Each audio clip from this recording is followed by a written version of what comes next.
and welcome to this special episode of Nikon Sessions. We've moved away from the studio and we're shooting from the field in Norway.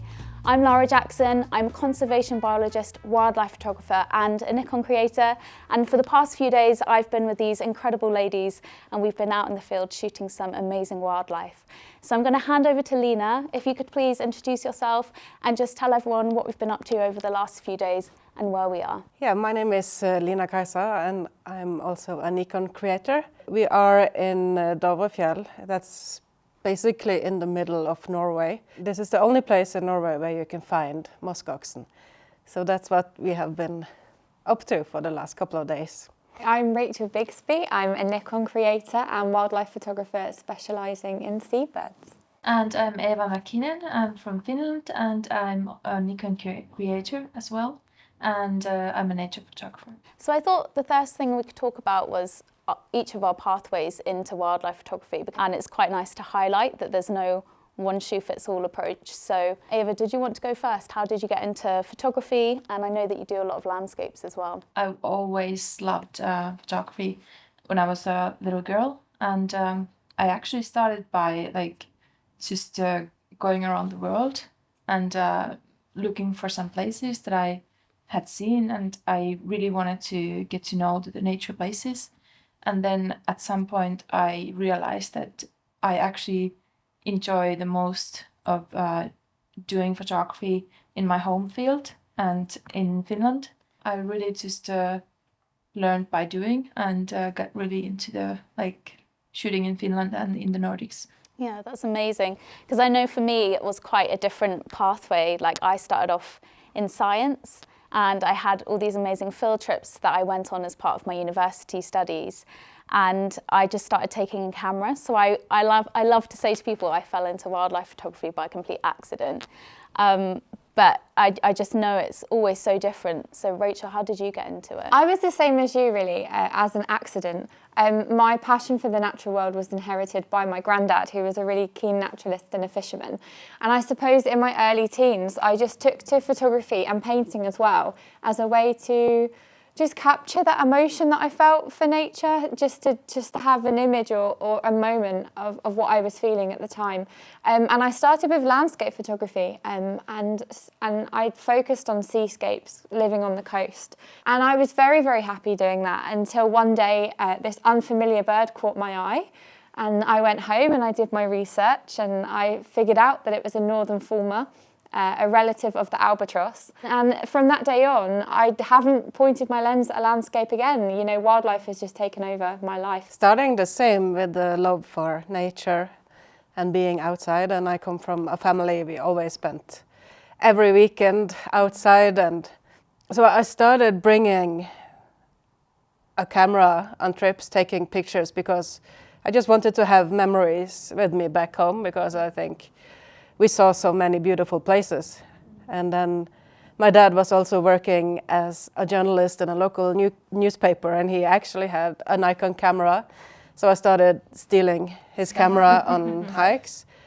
And I decided that I wanted to learn this camera, in and out. So then I got obsessed with shooting manual mode and just learning this camera by heart so I could operate it quickly. I thought I would never be able to do it because I thought I wouldn't be able to afford it or have the patience to do it. But it turns out you don't have to have the big expensive lenses to do it.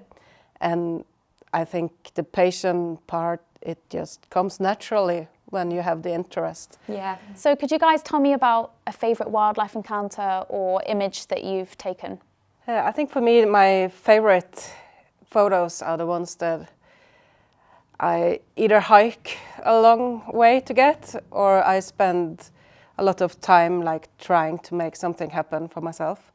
So I think it's more rewarding when I'm out hiking than going to hides. So obviously sometimes I go to hides as well to photograph. I think it's fun, but for me the photos that I can produce totally on my own are becoming my favorites. I think I have a picture here. So that was a long hike into a valley, and it was a day when it was a little bit of snow, a little bit of rain, quite a lot of wind. And I think we had just walked for hours without seeing any animals, and we were actually on our way back when we found this group. The weather in the background was quite dramatic, so Wow. I was quite happy with that. I can totally relate to that thought of taking the photos by yourself, and also for me, like I love exploring the home surroundings. We moved to Kuusamo 3.5 years ago, and this is actually one of the first photos that I took in my new home. I think from that moment I realized that of course, years back I had the hope that I don't have to travel so far to take photos. I really want to get to know the environment near my own house.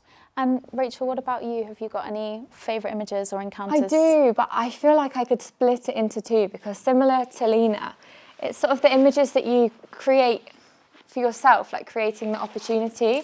And for me, it's this badger image, because it's a beautiful picture of an animal, but when I look at it, what comes across to me is the moment that I took it, and it just encompasses everything that I feel about ethical wildlife photography, because it was two beings, myself and the badger, coexisting in this space for an hour in the evening. And the badger it's calm and it's relaxed and it's foraging and it's not looking directly at my lens. It's not showing any sort of behaviour that you think it would be threatened or scared of me. And I really like that, because it took years, 4 or 5 years, of building trust and understanding this animal's tolerance and understanding its behaviour. So it's definitely not the best photo I've ever taken, and it's not my favourite photo that I've ever taken, but it's my favourite moment because of all of the hard work that we spoke about before that goes into it. But then the second half of my answer, I think, would have to be with razorbills. My favourite encounter is with these birds, because they give you such an opportunity to be creative. I think because of the black and white feathers and the islands where they live and the potential that you can have, they're so exciting to photograph because of all of that. You spoke about coexistence, and I thought that was actually quite funny, because my favourite image that I've ever taken is this one, which I took in the Masai Mara in Kenya, and we were following this lion pride, obviously respectfully at a safe distance, and it was the most spectacular sunrise I think I've seen in a really long time, just bright golden hues across the sky. And these hot air balloons had been inflating for a really long time. But I happened to look up and I saw these hot air balloons drifting, and I thought, they're not going to go in front of the sun. They're not. Yes, they are. Oh my gosh, they're going to go in front of the sun. And to me, it really represents the relationship that I feel like we should have with nature. Like, the hot air balloons are floating across the landscape. They're observing the wildlife, but they're not directly impacting it. And I feel like that's something that we should all be working towards, especially given the state of the planet. So I think that takes us on quite nicely to talking about photography with purpose and ethical wildlife photography, and what that means, and why it is so important that we're setting a good example. So do you have any examples of photos that you've taken that you really feel like they've had purpose? I think for me it would be documenting the avian influenza crisis. So it's still ongoing, and it's something that I will continue this year. And at the time of the crisis beginning, I felt impelled to take the photograph, having never done this style of photography before. I had a real conflict with my head and my heart, whether it just didn't feel right. You know, the first animals I photographed, they were still alive and they were dying and they were really suffering. And to take a picture of that just felt so wrong. But at the same time, my head was thinking, people have to see this. You know, this is, I was the only one on the beach witnessing it. Yeah.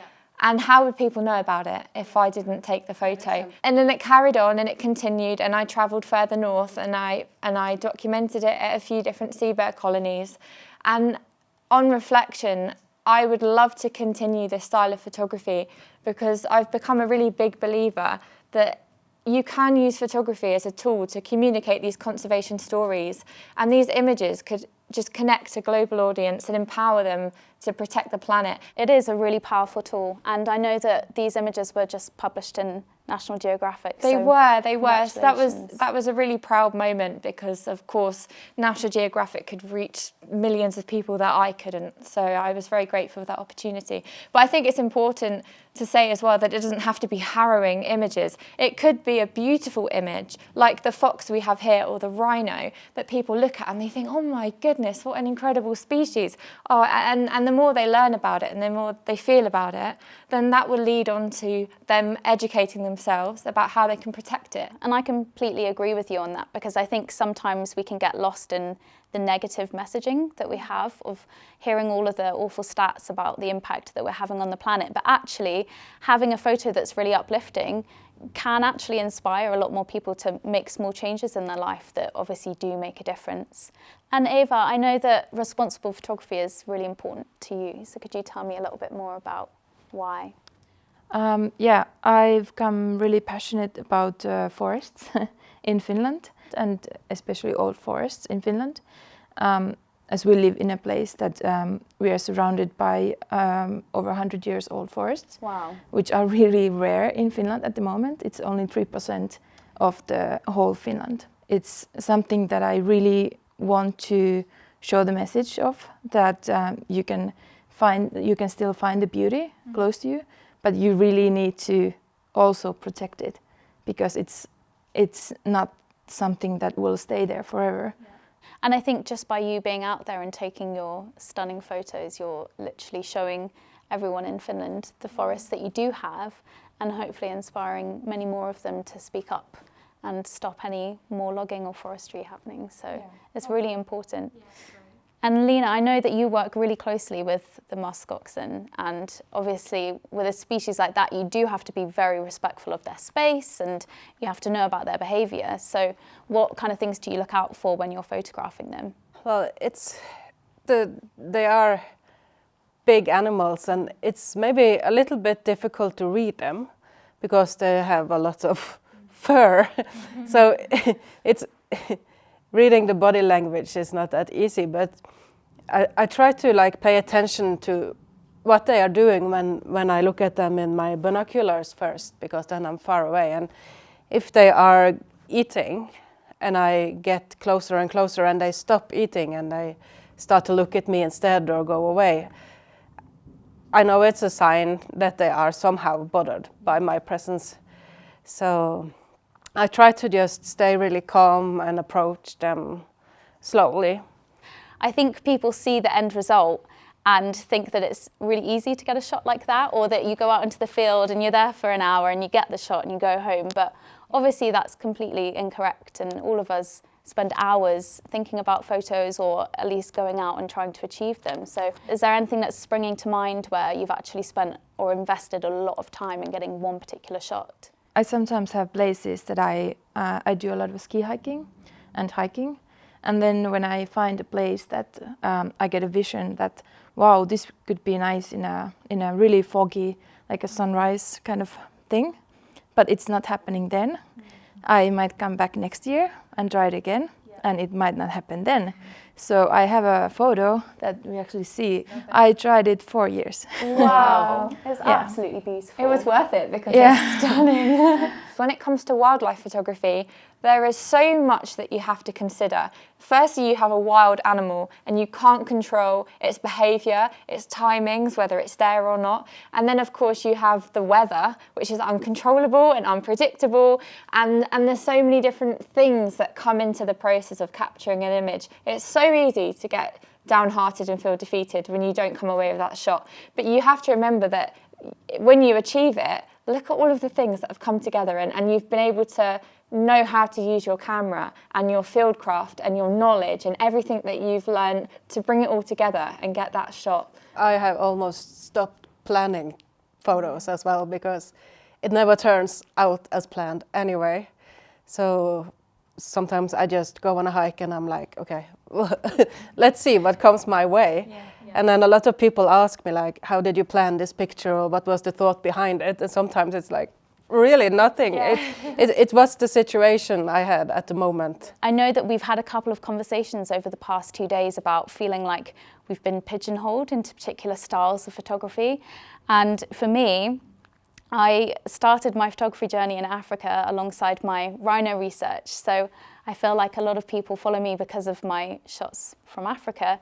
And I now live on this incredible island off the west coast of Scotland where we have puffins and razorbills and guillemots and gannets and so many marine species and otters and red deer and eagles. And every time I post a photo of one of those species, which I'm really, really proud of, they just don't do that well. And I really feel like I'm getting pushed into the direction of Africa. So I was wondering if you guys had any similar stories. Yeah, I started also with landscape photography, and I was traveling a lot, and sometimes I went to places that we would call them like insta-famous spots. Places that everyone has seen before. But it was fun when I was learning, like, okay, how can I get the picture? I like this picture, I want to try. So I went there. And then if I was hiking somewhere randomly in Norway and I saw something nice, I took a picture and I posted it, and it was like, I felt like it was being ignored. And also I think when I converted completely from landscapes to doing animal, but I don't know, I try to not be bothered by Instagram and algorithms and likes and everything, but there is a big difference, but maybe it's also the time now. I think it's a real dilemma because we all appreciate and understand the importance of social media, not only for communicating these conservation messages, but for growing your own profile and your own brand and your work. And only recently I lost a really, well, what would have been life-changing opportunity because I wasn't established enough on social media. Right. But I think it's really important to remember, and something that I remind myself all the time, is this: you have to just stay true to your photography. Yeah. Just post it for yourself, post it because you love it. There are a lot of things that are against you on social media in terms of like the analytics and the engagement that we've mentioned. So just try not to take it personally. And I think all the time that you're doing what makes you happy, that's all that matters. I totally agree with that. And I don't think like when you're posting something that you really love, I don't think it really should matter if you are like there is one person or 10 people or 10,000 people who can really relate to the message that you're saying, because we have been growing with the photos and with the images and all our thoughts, and I think we are pretty far in like where our mind is, and there might be like that the most people are in a different mind space, so it shouldn't really matter. Lara, please share your incredible lioness with us, because it's just the most wonderful image. So I actually took this image in July of 2020 in the Serengeti National Park. And what really struck me about this lioness was her gaze. It really hit me. And I think that's what I look for when I'm creating my images. I really look for impact. And with my background in conservation, I'm always looking for ways that I can actually spread conservation messaging. And when I put this on social media, it did do really well. It kind of blew up, and it gave me the perfect hook to actually draw people in and talk to them about the fact that there are only 20,000 lions left in the wild. So I think that's the sort of thing that I look for when I'm creating my imagery. And I would love to hear what you guys look for when you create your photographs. I look for the light. Light is my passion, and it's my source of inspiration. And I definitely try to get like the photo like as minimalistic and I don't know, in a way that a viewer can relate to the feeling that it's something really like soft and dreamy like and something like that. Also, it's something that because I know so much, I really want to push myself to try something different in the future years. I think it's quite important to show that your photography style changes the more you do this. And when I look back at some of the first photos I took, they're quite high contrast, which I don't like anymore. And if I were to edit those photos again, they'd look completely different. But now I tend to go for a softer, more minimalist approach. And I do think that's quite interesting. But Rachel, what do you look for when you're trying to create an image? Well, similar to you both, I've really enjoyed that journey of understanding my style. When I started, I was the complete opposite to what the majority of my photography is now. It's very, very underexposed, very low key, very backlit, lots of blacks in there, lots of golden light. But where I work with seabirds mostly, my time is restricted and it's governed by the tide and the weather and by the timetables of those who are looking after the islands that I visit. So I've had to learn to work with the weather, which accidentally led into this high key style, which completely contradicts how I began. But I look for uniqueness, and I suppose the high key in a way is quite unique, although there are a lot of other photographers that do it beautifully. But more recently I've started to look for my composition first, and it can't be the case for all subjects. Of course, sometimes you just have to take the shot when the wildlife is there. But when you have birds like the razorbill or even the badger, for example, that are almost reliable and you know that they will probably be there, I like to just find my composition first and then hope and wait for the species to land, because then I've got a whole image that I'm really happy with. And I find that more rewarding now than perhaps chasing a subject and taking a picture but not liking the composition. So you guys are all role models within your own rights. You've all got a following on social media and people really enjoy your work and what you create. So do you have any advice for younger photographers or that younger generation who are coming through, but especially young girls who are massively underrepresented in this field, on the kind of things that they have to do to make it to where you are? I think one important thing is to just start with the gear that you already have.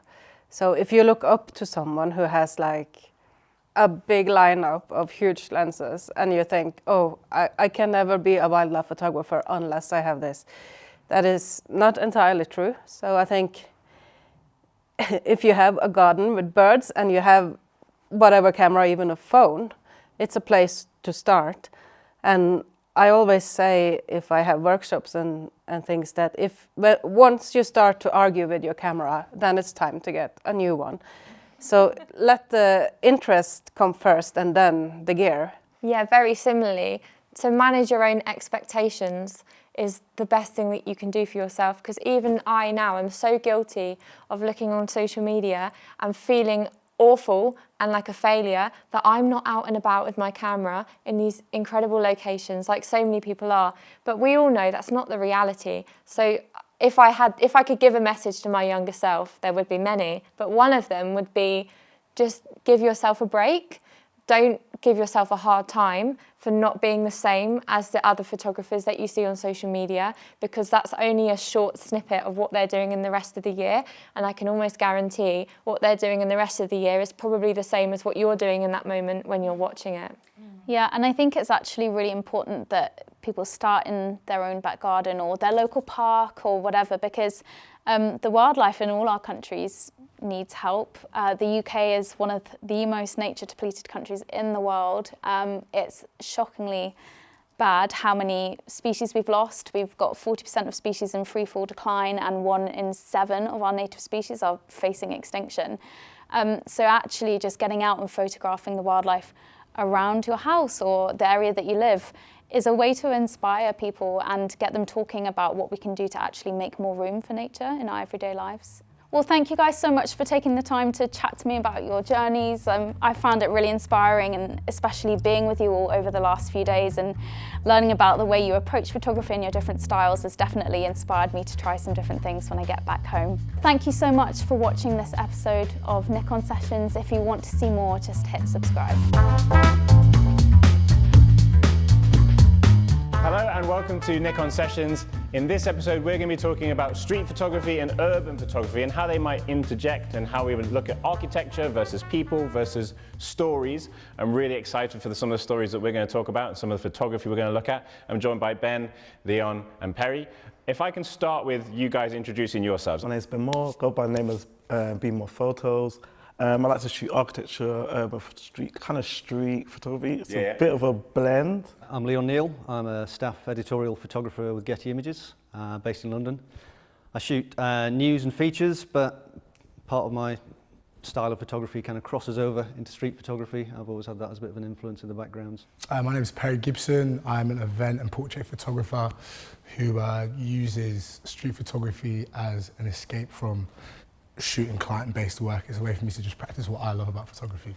Street photography is this really subjective thing, because people sometimes think about street photography and they think that, oh, it has to have a person in it, or sometimes people think about it has to have a building in there, or maybe it has to tell a story. So I think if we go around and have an idea about and a conversation about what we think street photography is to you specifically, and what you might think about that from either a professional point of view, or if it is your type of photography that you really enjoy, and the different situations you might find yourself in. And Ben, I'll start with you. Street photography is it's an interesting one, because I feel like what's interesting is that you're going out to shoot, you don't know what it's going to look like, you don't know what you're aiming for, but you're aiming for something, right?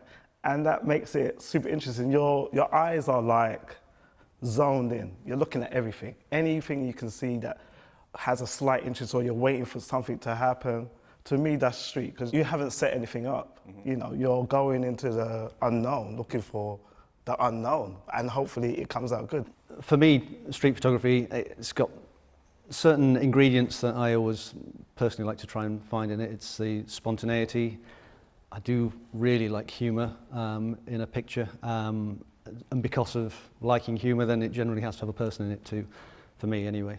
As I say, because I shoot news, I'm often finding my moments just while I'm out doing a totally different assignment, and I'll just see something that just connects, just something that clicks.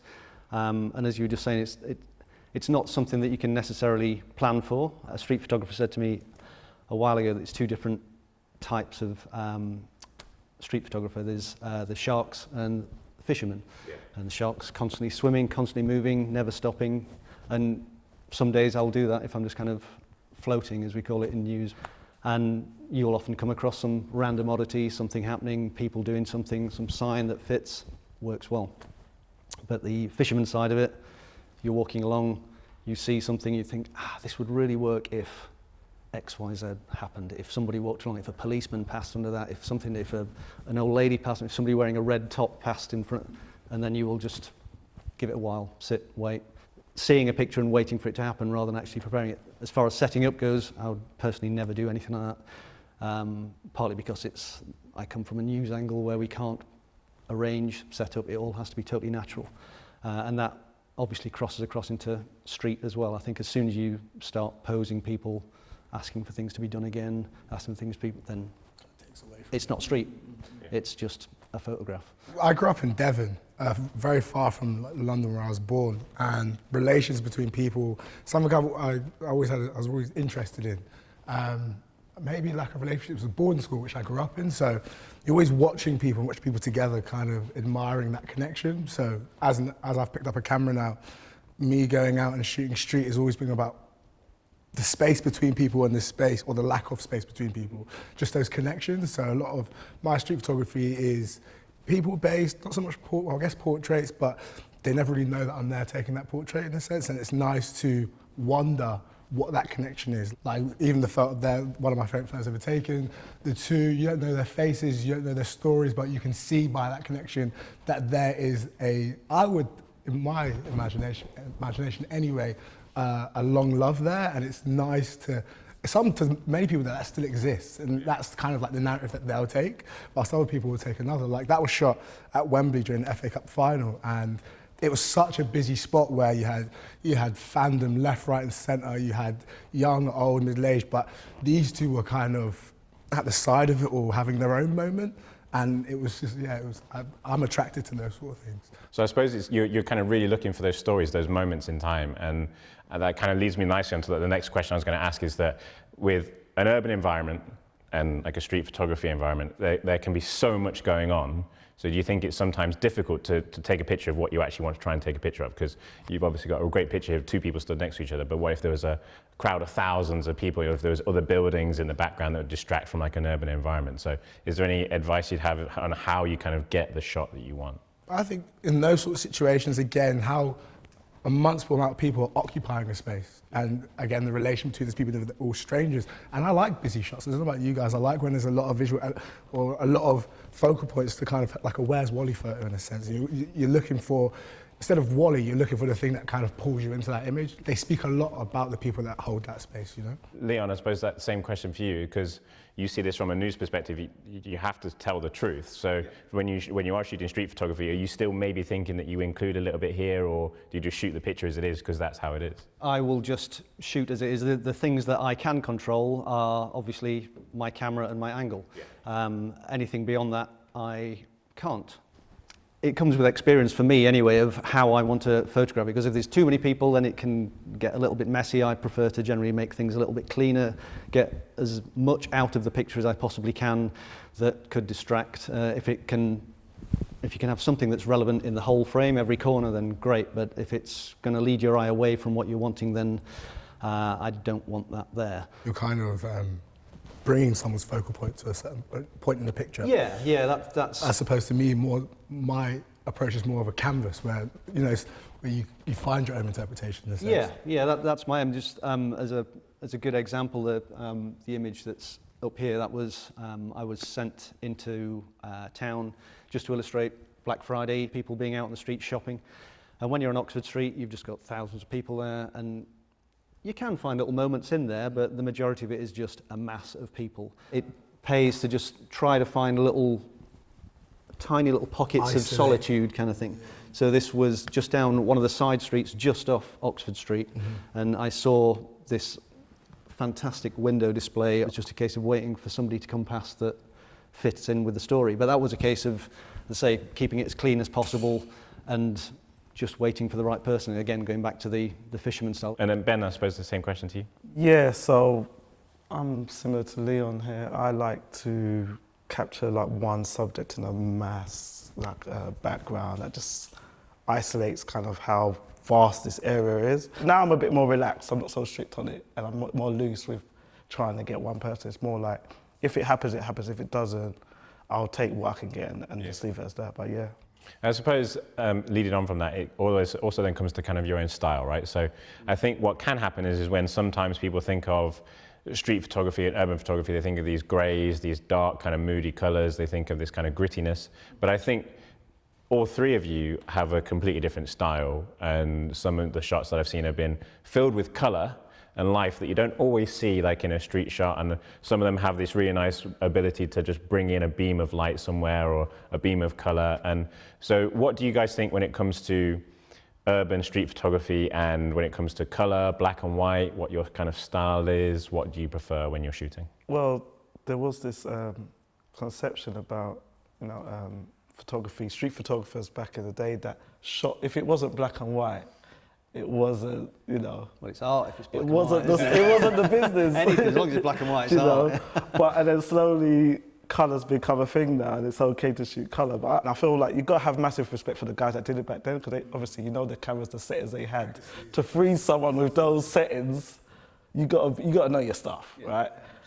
But I feel like, okay, so the tools have got better, but the game's still the same. Like there's the same things that they had to go through with the light, subject, in points of interest. We still have to fight and get those things right as well. So colours come into that, and I think that's given a lot of people more flexibility with their style, because there's certain people that only set with oranges, or they've got the blues, or they've got the green, and they're using that to find the individuality in this genre. So I'm all for it. I don't mind how much colour you have in your image, as long as the image is appealing and interesting. I'm all for it. So yeah. I really like in your work the continuation of colour, whether it's in.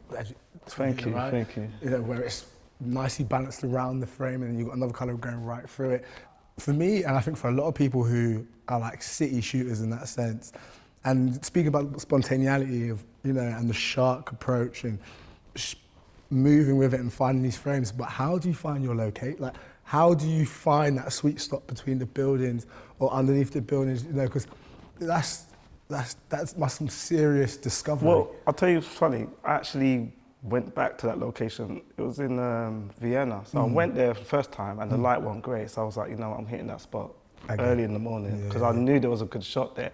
I was shooting so much there because I was like, and hunting. And it was only until I got home and looked at the camera and I was like, okay, yeah, this hits. Yeah, and that's how it goes sometimes. What I want to ask is, do you feel like your work's more accessible because it hasn't got people in it? I feel like when you're in certain scenarios and you can do a lot more of a person there if you frame them in a certain way.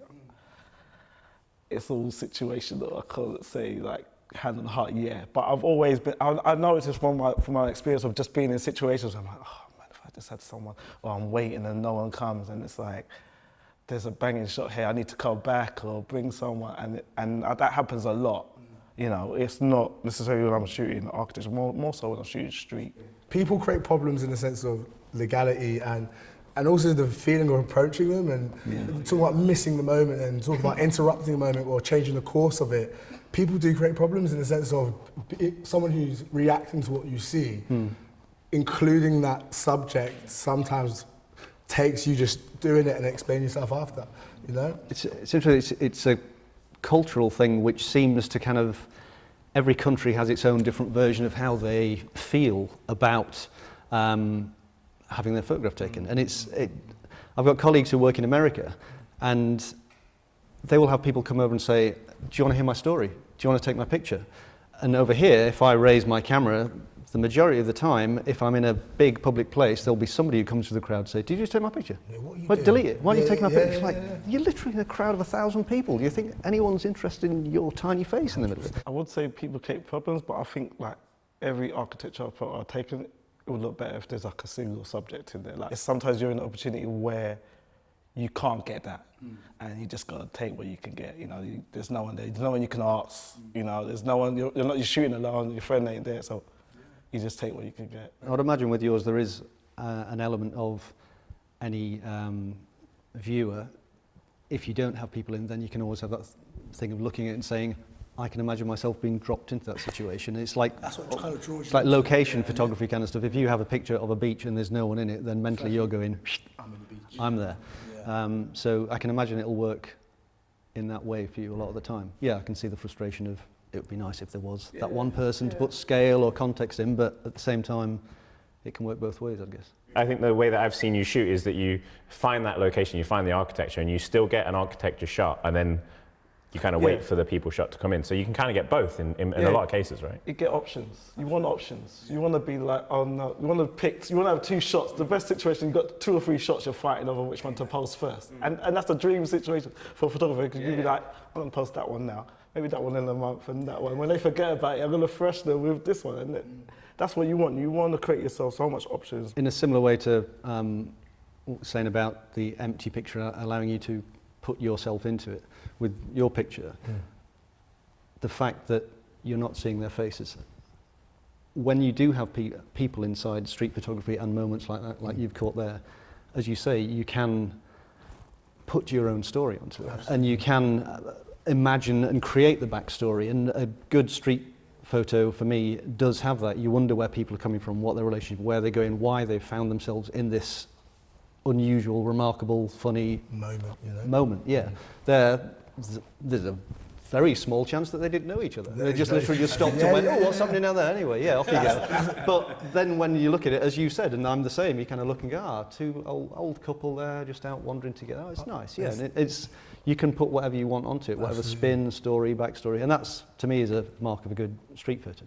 One of the things I really wanted to link back to is we started to almost talk about different locations and how almost different kind of cultures think about photography, right? All of you guys have shot all over the world in amazing locations, different architecture, different people. So do you think that the UK is a little bit more difficult, or do you think that other places around the world are easier to shoot in, or where do you really think that you can create some really good imagery, and how does that affect the pictures that you take? My street photography is born out of like travel and curiosity of the place that I'm in.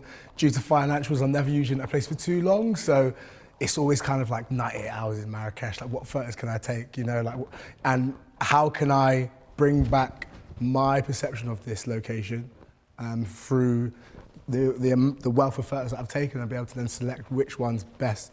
Literally just shark mode again, follow the street, anything that kind of reaches out to me, maybe like a fruit store and the arrangement of the fruit. When I was going from Marrakesh to Essaouira, like that road trip was filled with so many things, but one thing that stuck out to me was goats in the tree, and not many people could be able to see goats in the tree, so to be able to bring that back, and it allows people to wonder.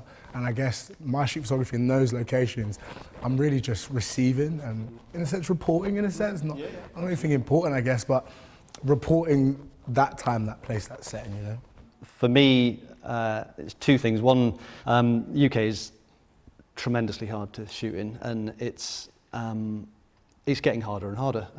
Not just for street photography, but for news photography. Everything is just getting more and more controlled as people become more and more aware of image, and everyone has got Instagram and phones and all. There's more photos being taken now than ever before, and so everyone is so aware that it's vitally important how they are portrayed anywhere. And so the UK seems to be very, very focused on this. So whether it's members of the public, whether it's politicians, whether it's any situation, it's just getting harder. So when you're in countries that either are disregarding that or aren't as close towards that attitude, then life is a lot easier.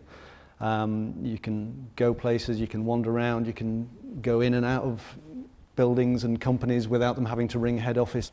But the interesting thing about with the travel side, I know for news, if any news photographer, I think, gets sent on a foreign assignment and they find themselves somewhere else, then they see with fresh eyes. And I think it's something that editors are aware of and they use to their advantage. If I am at home in London, I'm working, then I will do my kind of day's work, and then I'll be thinking, right, I'm approaching the end of my shift, I'm going to go home.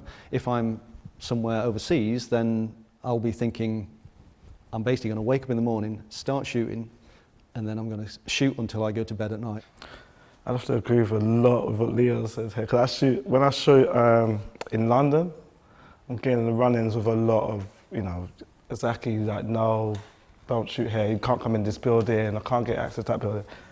I was in Hamburg, I had a photographer there take me around, so we went into so many buildings, and I was just like, we were right in here? He's like, yeah, it's fine. I'm like, what? And just shooting, no one says, if people are leaving the office and just walking past you, no one says nothing. And then I had, like you said, someone asking me, where's this? I had someone DM me who lived in Chicago and were asking me where they shot this from in Chicago. And I was like, but you live there and you're asking me where it is. I was only there for a week, so fresh eyes, yeah. And access in, I'd say, Europe is nice. They just let you go into buildings. We've had some amazing discussion there. Some of the stories we've talked about have been fantastic. One of the things that I'm really keen to draw out of you guys is some advice for people that are new to street photography, or they really want to start capturing stories, whether it's their local environment or they might be interested in travel, right? So what would that advice be for somebody that's starting out, struggling with that, making that interaction, maybe struggling with dealing with people like we've talked about? People can sometimes cause problems, right? So what is that advice that you would give? Perry, I'll start with you. So the first point is how you approach it, from how you represent yourself. I always try to wear something colourful, like not colourful. I'll be more specific, like a colourful bucket hat. I always try to like a bit of a character. So when I do come to that person, they might even compliment me first. I'll be real with you, so very optimistic, but at the same time, it kind of it makes you seem warm in your approach. Another, don't prohibit where street photography to you will take you. Kind of do your own thing, figure it out for yourself, but with no walls, just flow with it. Take as many photos as possible. You might even, if you have a digital camera, you might even take 1,000 photos, and you might even think, right, I'm now got to look through all 1,000 of those photos. But if you go through those photos and you're looking for something, you will find it, because I think a lot of people have got a photographer in them, but they just don't really want to go through the imposter syndrome or go through it's a very emotional thing, photography, when you take photos, you a lot of attachment to it. So also, don't be so attached to your work as well, because that would drive you crazy. And it might even put you off. I think the friendliness is a good point, because if you are new to the whole thing, you're going to be nervous, you're going to be unsure how you come across, and so your instinct might be to hide back and take pictures, and that might get you a picture, but at the same time, if somebody sees you doing that, then they're going to go, what's that guy doing? Why is he not wanting to be seen taking his pictures? And you're possibly going to end up in a confrontational situation, whereas, as you say, if you go in there, right, dish, dish, dish, then you should be a lot less likely to have that kind of run-in. Regarding the style, there's no boundaries to it, and there's no set way to photograph. And if you go in there saying, right, I've read my 20 street photography books, this is how I should shoot, then you're just going to end up replicating the stuff that's in the books. So for me, as I said, it's humour, it's unusual moments, things like that. And if you keep shooting and you keep that camera ready to go, then you'll find them naturally. And again, as you said, you're probably going to take thousands of pictures before you find one. So if you go out, you don't come back with anything, not a problem. When I got into photography, I immersed myself in that world, sort of like the whole, like you knew who was who and who was what, but you also got to, again, not constrict yourself to any kind of rules or anything. Like I always tried to break the rules, you know, I always tried to think, do what everyone else isn't doing, you know, and that's how you kind of stick out from the crowd. Yeah, you're going to take a lot of bad images. That's just how it goes. I would say sometimes you've got to realise when there's not a good picture there, and that's okay. You know, don't beat yourself up if you don't get a good image. Just take whatever the street or the craft gives you and try to be okay with it, and learn from your mistakes and move forward. Because every time I look back at photos I've taken, I'm always like, what the hell was I doing? What the hell was I thinking? What was I thinking there? What was I doing? Like, oh, man. And that's just how you know you're improving, right? I think that comes back to what we were hinting at before with the going out, preparing yourself for a picture. If you do have an image in your mind, that will often be the worst thing you can have. If you go out saying, right, I'm going to get a picture today involving the clouds, then you are going to come back with a bunch of pictures of the clouds, and none of it is going to be the one that you wanted, and you'll have missed stuff happening behind you. No, I think that's actually a really good point, because one of the things that we see when we speak to a lot of beginners is that if they take a picture they don't like, they just delete it. And you've gained nothing. You've just lost that picture, right? So I think it's always really worthwhile that if you do take a picture that you didn't like, really think about why you didn't like that. Really think about, you know, what could you have done slightly differently. I definitely echo what you mentioned there. And also record what you do like, because that's where you're finding your styles. When you record, oh, what do you like about that? I think about that deeply. And then so when you see that again, you're going to be like, okay, boom, boom, boom. You're going to be automatic in it. You know you've seen that before and you like it. So record what you do like, because I feel like some people, they always look what they don't like. And when they see something they do like, they say, yeah, they like it, but they don't actually know why they like it. And well, obviously, a lot of new photographers will come through the digital edge because of a digital camera and whatnot. You know, digital cameras becoming more and more accessible price-wise. But if you're really trying to learn a practice like photography, I always just say go back to a film camera and limit the photos that you're taking. Ultimately, because it's a way to refine how you see the world around you. And to be honest, on the subject of 1,000 photos, I hate going through 1,000 photos, I'll be real with you. Having 36 or 2 rolls of film, 36 per, it's nail biting because you know you want to get it, but like, again, learn to appreciate accidental magic and just things that happen, not so much things that happen or mistakes that happen, but textures, colours, composition, it all kind of still looks kind of cool. And you can kind of keep that there, and it's really nice to refer back to, again, when you're looking at where you are and where you were before, you know, and it just trains your eye. The final kind of message is it doesn't matter where you start, right?